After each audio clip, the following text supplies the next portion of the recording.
앞에서 한 강연에 뭐 느낀 바가 많습니다. 저도 이렇게 재밌고 실생활에 도움도 되고 질문할 것도 많은 그런 강연을 준비해야 하는데 이 유전자에 진지충이 있어가지고 또 이런 걸 준비하고 나왔어요. 제가 이번에 준비한 강연의 제목은 국가라는 말입니다. 벌써 지루하시죠? 구체적으로는 국가관이라는 것에 대해서 얘기하는 강연인데요.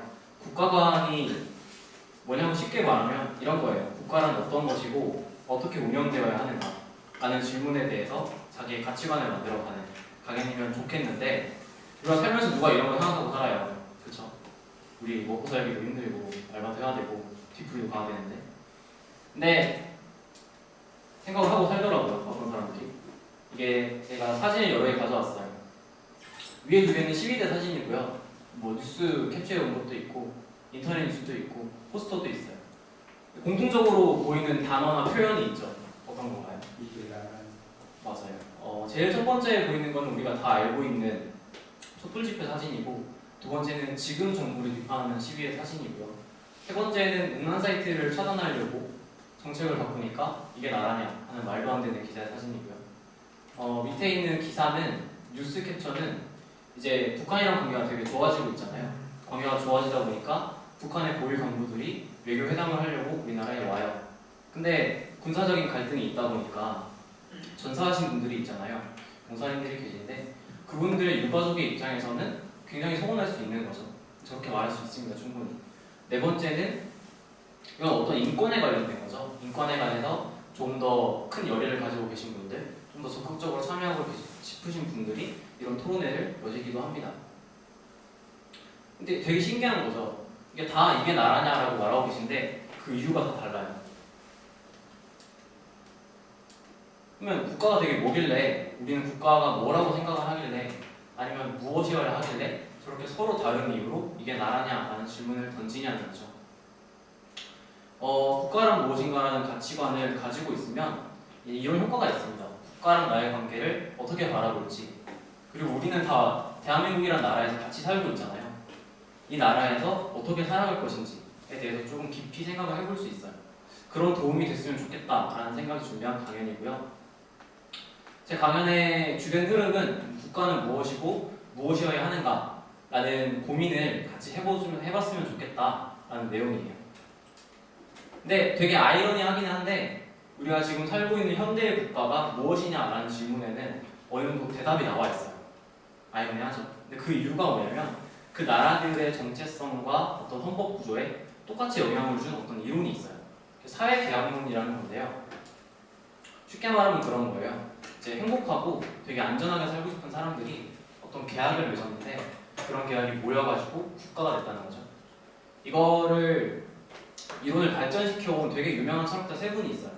홉스라는 분하고 로크라는 분하고 루소라는 분인데 그쵸? 모르는 이야기시죠? 제가 이 세 분의 생각을 소개를 시켜드릴 거고요. 그 시작은 홉스라는 분의 사회계약론입니다. 우리가 국가가 어떻게 시작됐냐라는 질문을 던지려면 국가가 없었을 때는 그럼 어떤 상태였을까라는 질문도 던져야겠죠. 홉스라는 분은 엄청 옛날에 조선도 없고 성시도 되기 전에 그럴 때는 국가가 없는 상태일 때는 모두가 자기 안전을 지키고 자기가 원하는 걸 얻기 위해서 서로 막 공격도 하고 약탈도 해가는 그런 무법 상태였을 거라고 짐작하였어요. 그러면 안전하게 살고 싶잖아요. 우리 모두를 안전하게 지켜줄. 그러니까 누가 나한테서 무언가를 뺏어갈 수도 없고 나도 무언가를 뺏어올 수도 없도록 통제하는 엄청 강력한 힘이 있었으면 좋겠다고 생각을 하신 거죠. 그게 홉스가 생각한 국가였어요. 근데 모두를 힘으로 통제하기 위해서 만들어진 국가가 만약에 흔들려요. 그러면 예전에 있던 그 굉장히 위험한 무법 상태로 돌아가겠죠. 홉스는 이걸 굉장히 무서워했거든요.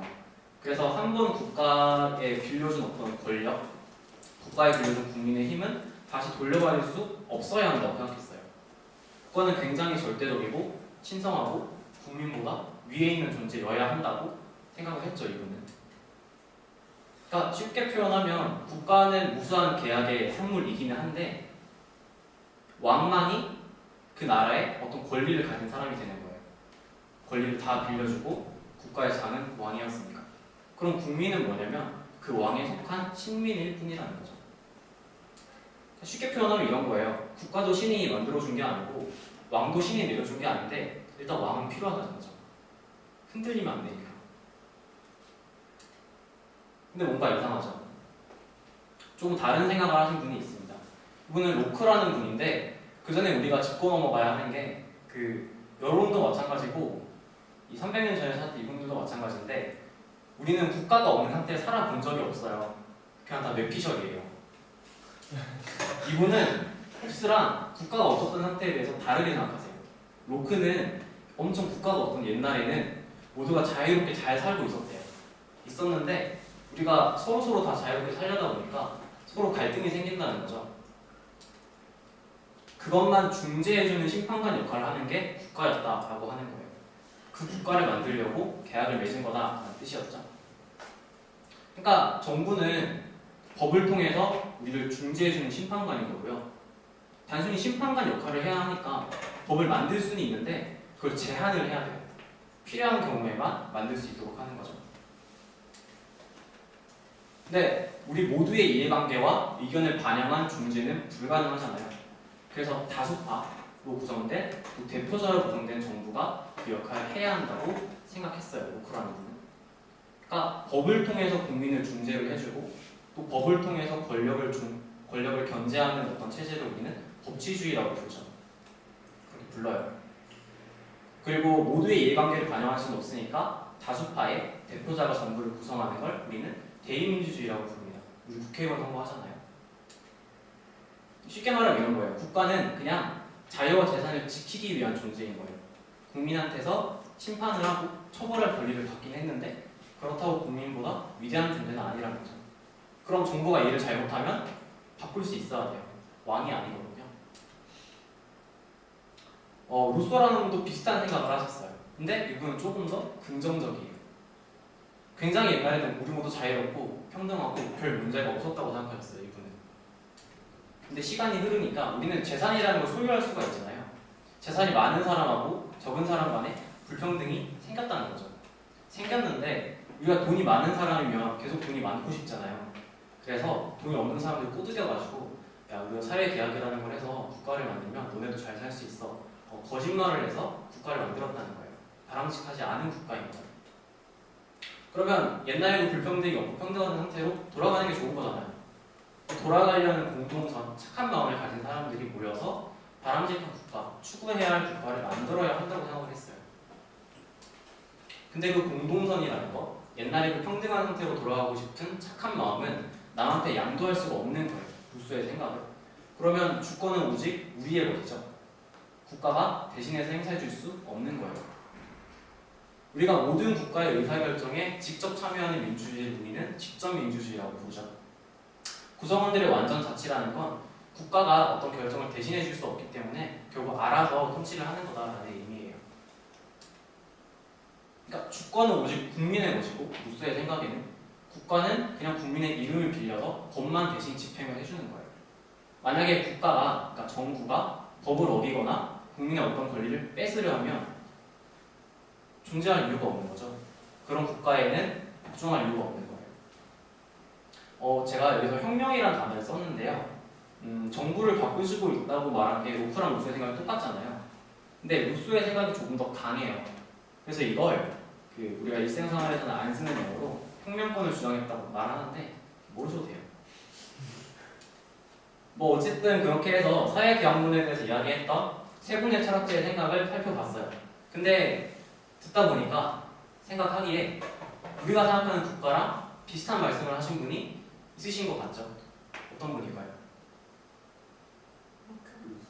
그쵸, 로크. 또.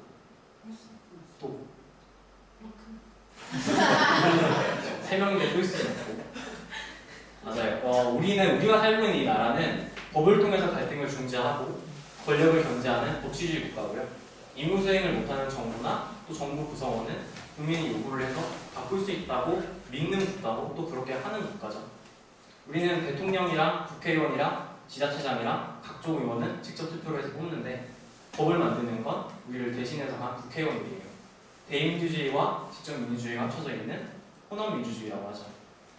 그냥 그렇게 생각하시면 돼요. 그러면 우리가 살고 있는 이런 국가의 어떤 토대를 제공한 이분들의 말을 다시 가져와 보죠. 로크는 국민보다 국가가 위대하지 않다고 생각했어요. 정부는 바꿀 수도 있다고 생각했고요. 루소는 조금 더 나아가서 국가에는 아무 권리도 없다고 생각했어요. 모든 주권, 권한은 국민의 것이라는 거죠. 그럼 이런 생각을 통해서 만들어진 국가에서는 국민의 권리랑 국민이 국가에 대해 지켜야 될 의무 중에 어떤 게 먼저일까요? 국민의 권리가 무조건 먼저예요. 원래 국가는 그렇게 하려고 만들어진 거예요. 지금 우리가 살고 있는 국가는. 근데 그러면 굉장히 논리적이고 단순하고 트집 잡는 것 같지만 정확한 질문이 하나 떠올라야죠. 그럼 우리가 권리를 핑계로 국가의 어떤 요구를 무한정하면 그걸 다 들어줘야 하는 걸까요? 들어줘야 하는 걸까요? 그죠? 네. 그렇다라고 하긴 했는데 아닌 게 맞아요. 전제 조건이 있죠. 그럼 그 내세운 권리라는 거의 범위는 어디까지냐는 거죠. 이 다음부터는 방금 던진 그 질문에 대한 대답을 할 거고요. 조금 더 나아가서 우리의 법 체계라는 게 어떻게 작동하는지 안 어려워요. 전혀 안 어려워요. 저도 잘 모르기 때문에 어렵게 만들지 않았어요. 그런 것에 대해서 이야기를 해볼 거예요. 방금 이야기를 했던 권리와 의무에 대해서 조금 더 살펴보죠. 이게 대한민국 헌법에서 제가 몇 개를 가져왔어요. 참고로 헌법은 되게 별로 안 길어요. 여러분 네이버에 검색하시면 안 길어요. 보실 수 있어요. 굉장히 유명한 구절입니다. 변호인의 대사로 나오기도 했고요. 대한민국의 모든 주권은 국민에게 있고 모든 권력은 국민으로부터 나온다. 모든 권한이 국민에게 있다고 말했던 건 로크와 루소였죠. 그 생각을 그대로 반영되었어요. 모든 국민은 존엄과 가치가 있고 행복을 추구할 권리가 있고 국가는 그것을 보장할 의무를 가진다. 라는 게 우리 대한민국 헌법의 가장 중요한 구절입니다. 근데 뭔가 이상해요. 우리는 국민의 권리와 국민의 의무에 대해서 얘기하고 싶은데 여기에 국민의 의무에 대한 얘기가 없어요. 그렇죠? 근데 우리는 우리의 의무가 있다는 걸 초등학교 때 뭔가 들은 것 같아서 알고 있어요. 그렇죠? 세금도 내야 되고 군대도 갔다 와야 되고 그렇죠. 의무에 대한 규정은 조금 뒤에 가면 있어요. 헌법에서. 글자가 보이시나요? 네, 보이세요? 여기는 교육을 받게 할 의무도 있고요. 교육의 의무라고 하죠. 국방의 의무도 있고요. 세금도 내야 되고요. 환경 보존을 위해서 노력을 해야 돼요. 이게 헌법에 규정되는 우리의 의무예요. 그런데 여기는 단서가 있습니다. 교육이라는 단어는 이 구절이 아니라 다른 구절에도 등장해요. 헌법에서. 모든 국민은 교육을 받을 권리가 있다는 거죠. 두 번째로 제2장은 위에 적혀 있는 저거랑 보장할 의무가 있다는 국가에. 제1장에서 찾아보면 국부는 국가의 안전보장과 국토방위에 신성한 의무를 수행하여야 한다라고 되어 있어요. 그럼 이렇게 생각할 수 있는 거예요. 우리는 교육을 받게 할 의무가 있는데 교육을 받을 권리도 있대요. 우리는 국방의 의무를 지켜야 하는데 국가도 우리를 지켜줘야 되고 국군도 국토를 방해해야 돼요. 여기서 알 수 있는 건 우리의 국민이 지고 있는 의무라는 건 사실 우리가 권리를 보장받는 대가로 국가에 지불해야 하는 대가가 아니고요. 국가가 자기 역할을 하고 싶은데 국민을 행복하게 만들고 주고 싶은데 힘이 달리는 거예요. 모든 국민이 어렸을 때 교육을 받게 하고 싶은데 부모가 애를 낳았는데 숨겨놓고 학교를 안 보내요. 그러면 지켜줄 수가 없잖아요. 걔가 어디 있는지도 모르는데. 그래서 부모에게 자식을 교육할 의무를 부여하는 거죠. 자기 역할을 더 잘 해보려고. 나는 국민들의 어떤 인권과 국민들의 안전을 지켜줘야 하는데 또 국군이라는 걸 만들어서 국토를 지켜야 하는데 사람이 없는데 국군을 어떻게 유지해요? 그렇죠? 그래서 어떤 사람들은 군대에 징병을 하는 거고 또 우리가 말하는 국방의 의무 중에는 국군이 임무 수행을 할 때 잘 협조하는 것도 있어요. 굉장히 넓은 의무이기 때문에 그런 식으로 규정을 해놓는 거죠. 뭘 하려면 돈이 있어야 되는데 돈은 누가 줘야 있는 거잖아요. 납세의 의무가 그래서 있는 거고요. 심지어 환경보전의 의무에 대해서는 국가와 국민이 함께 노력해야 한다고 명시가 돼 있어요. 이게 우리 권리와 의무의 실체입니다. 사실 권리라는 건 또 의무라는 건 다 국민을 위해서 있는 거예요. 어떤 대가가 아닌 거죠. 아까 던졌던 질문, 권리의 범위는 도대체 어디까지인가에 대해 생각을 해보려고 제가 두 가지 사례를 가져왔어요. 첫 번째는 양심적 병역 거부에 대한 거고요. 두 번째는 성매매 처벌 특별법에 대한 건데요. 첫 번째를 먼저 보죠. 양심적 병역 거부가 뭔지는 다들 아시죠? 네. 그럼 이걸 왜 지금까지 처벌을 해왔었고 최근에는 왜 처벌을 안 하는 방향으로 가고 있는지도 어느 정도는 이해를 하고 계실 거예요. 쉽게 말하면 이런 거예요. 양심의 자유는 헌법에 보장되어 있는 자유예요. 그러니까 헌법에 보장된 국민의 자유가 너무 많아가지고 제가 안 가져왔는데 하여튼 그 중에 있어요. 적혀 있어요. 근데 우리는 국방의 의무도 있고 어떤 사람들은 특정한 시기에 국방의 의무를 군대에 감으로써 지키죠.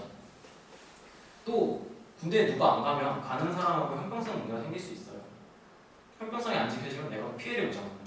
국가는 행복을 추구할 권리를 보장해줘야 하는데 최근에는 그 양심의 자유라는 걸 굉장히 넓게 해석을 해서 또 국방에 있는 그 넓은 의미를 반영을 해서 군대에 가서 총 잡는 훈련을 안 해도 다른 방식으로 충분히 국방의 의무를 다할 수 있어. 또 다른 방식으로 국가에 대해서 일을 하다 보면 다른 군대에 가는 사람의 형평성도 맞을 수 있을 것 같아 라는 생각으로 이제 양심적 병역 거부에 대해서 합헌 판결이 나왔습니다. 헌법에 어긋나지 않는다는 뜻이죠. 두 번째는 조금 더 어려운 이야기입니다. 이제 우리나라는 성매매를 금지하고 있는 나라예요. 분명히 금지를 하고 있습니다. 근데 이게 처음에 왜 금지를 했냐면 그 옛날에 그러니까 좀 단속을 강하게 하는 계기가 뭐냐면 옛날에 그 성매매자들이 성매매 종사자들이 모인 곳 집장촌이라고 그러거든요. 거기에 이제 경찰이 단속을 하러 갔어요. 근데 거기 환경이 너무 열악한 거죠. 좁은 환경에 사람들이 막 몰려있고 그래요. 도망을 쳐야 될 거 아니에요. 도망치다가 막 떨어져 죽어요. 들키면 벌 받으니까. 또 너무나 열악한 환경이기 때문에 불나면 다 죽어요. 실제로 그런 사례도 있었습니다. 이런 걸 없애기 위해서 그런 되게 소외된 환경에 있는 성매매 종사자들을 지켜보자 라는 본질적인 의미로 만들어진 게 성매매 처벌 특별법이었어요. 좋은 일이라는 뜻은 아니고요. 지켜보자라는 뜻으로. 근데 아까 말했잖아요. 환경이 안 좋아서 만든 거였다고. 당연히 하면 안 되는 거지만 그러면 내가 살고 싶어서 내 성을 판 거야. 나는 그런 데 살지도 않고 되게 그럴듯한 오피스텔에 사는데 내가 팔고 싶어서 판 거야. 그러면 뭐라 할 말이 없는 것 같죠. 왜냐하면 우리 모두한테는 성적인 자기 결정권이 있고 신체의 자유도 있잖아요. 근데 지금 우리의 헌법재판소는 그게 아니라고 얘기를 합니다. 성을 판다는 건 내가 가지고 있는 굉장히 기본적인 무언가를 경제적인 상품으로 만든다는 거예요. 이거는 노동을 하는 거랑은 다른 문제이거든요. 그래서 성을 판매하는 행위를 어떤 식으로든 허용을 해버리면 네가 가지고 있는 기본적인 인격권을 너는 아니라고 하지만 사실은 침해하는 거야. 그러면 안 되는 거고 이런 일이 퍼지면 우리 국가는 좀 더 안 좋은 곳이 될 거야. 근데 국가는 국민 모두의 행복을 추구할 권리를 지켜줘야 하잖아요. 그래서 아직까지는 이런 판결을 내리고 있습니다. 지금은 어떤 식의 성매매는 처벌을 해요. 근데 방금 했던 이야기를 요약하면 이런 거잖아요. 자유, 권리의 해석 범위는 시대에 따라서 달라질 수 있는 거고 어떤 권리를 보장하려다 보면 다른 권리랑 충돌할 수 있다는 거. 근데 국가는 그 사람들 행복을 보장해줘야 한다면서요. 그럼 국가는 도대체 어떻게 자기 임무를 수행을 하냐는 거죠.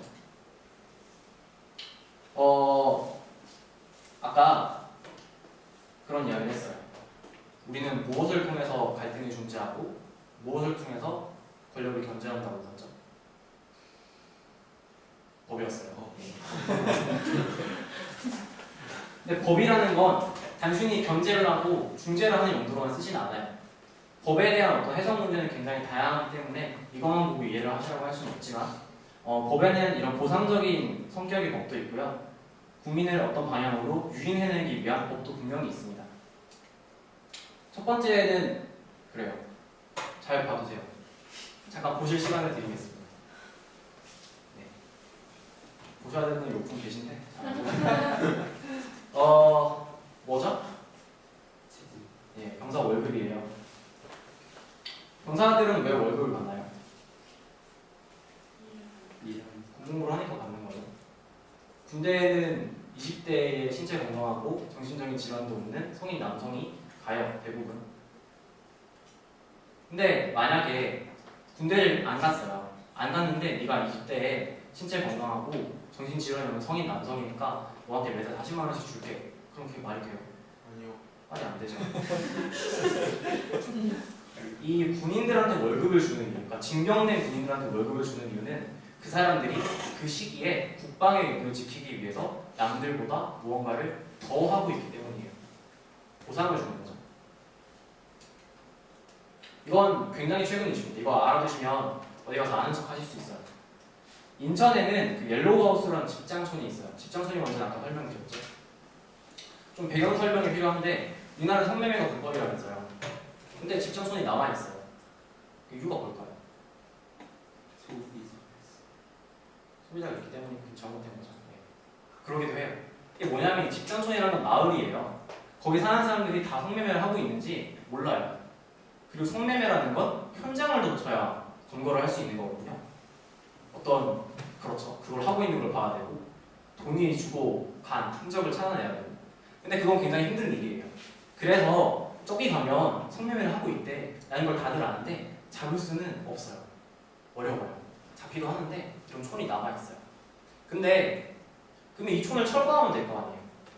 그쵸? 인천의 미추홀 구에서 이 옐로우하우스를 철거하겠다는 정책을 최근에 시작을 했어요. 근데 이거 철거한다고 성매매를 안 할까요? 다른 데 가서 하면 되는 거잖아요. 그렇죠?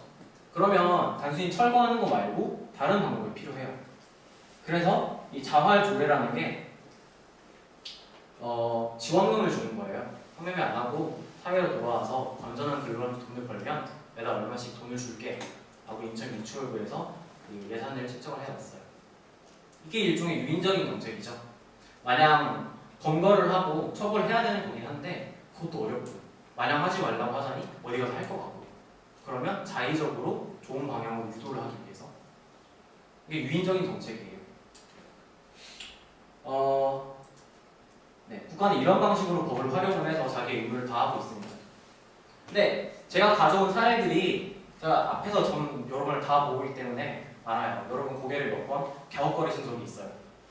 제가 일부러 그런 사례들만 가지고 왔어요. 양심적 병역 보호에 관해서도 저런 거 허용하면 안 되지 라고 생각하는 분이 있을 수 있고요. 성매매 처벌에 관해서도 아니 성인이 하는 건데 별 상관없지 않아? 라고 생각하는 분이 있을 수 있어요. 군복무의 월급에 관해서도 아니 나랑 가서 지키는 거 당연하지 월급 저렇게 많이 줘 라고 생각하는 분이 있을 거고 너무 부족한데 한 100만 원 더 줘야 될 것 같은데 라고 생각하는 분도 있을 수 있어요. 성매매 종사자들한테 지원금을 주는 것 자활을 할 때 지원금을 주는 것도 아니 명백하게 범죄를 저지르고 있는 사람들을 없애려면 단속을 강화를 하고 법을 강하게 집행을 해야지 왜 돈을 줘야 아까 세금 그쵸 등록금이나 더 내주지 그런 생각을 할 수 있어요. 우리는 이런 방면에서 각자 다른 생각을 가지고 있습니다. 특정한 상황에서 누구의 권리를 무겁게 생각할 것인지 또는 넓은 관점에서 국민의 행복을 지키기 위해서 국가가 어떤 방법을 써야 하는지 다시 한번 누가 하는 거라고요? 국가가. 그래서 여기서 우리의 국가 간의 차이가 생길 수 있어요. 근데 중요한 전제로 깔았던 게 있죠. 국가는 어떤 존재라고요?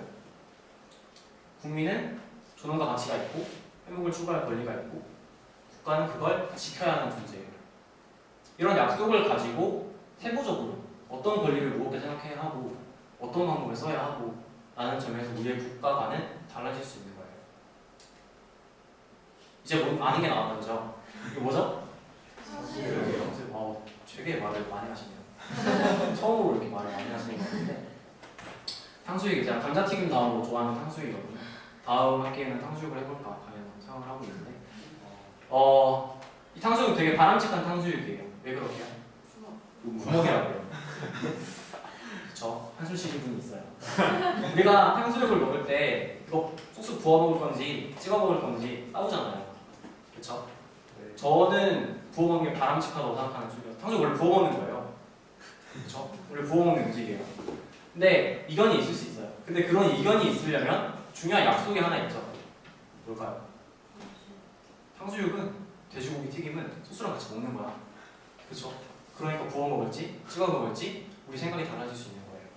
국가에 대한 생각도 똑같습니다. 지금 우리가 살고 있는 국가는 국민을 억압하는 존재가 아니고요. 지배하는 존재도 아니고요. 외면하는 존재도 아니고요. 무언가를 요구하는 존재는 더더욱 아니에요. 그런 큰 약속을 머릿속에 기억하고 그럼 구체적으로 국가는 어떤 정책을 써야 하고 어떤 권리를 보장해야 하는지 고민을 하면서 조금 더 성숙한 국가관을 가지고 가시기를 바라는 마음이 이 강연의 전부였습니다. 자, 중요한 강의는 여기까지고요. 들어주셔서 감사합니다.